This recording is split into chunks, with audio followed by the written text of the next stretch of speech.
نبينا سيدنا محمد وعلى آله وأصحابه ومن تبع هديه بإحسان إلى يوم الدين. الرسالة بتقول إيه؟ خلي بالك، الرسالة بتقول إيه؟ بتقول فلا تنشغل بموعد النصر. قالوا النهارده العاشر من رمضان، اليوم هو العاشر من رمضان. استبشروا ولا تقلقوا ولا تضطربوا ولا تتوتروا. موكب النصر، هذا موكب النصر.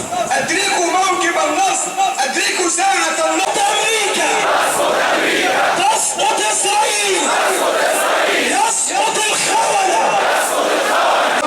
الكيد، المكر، الغدر، الخيانة يدبر لها منذ عدة اشهر ايها الاحباب. حضراتكم امريكا مستعبطة ليه؟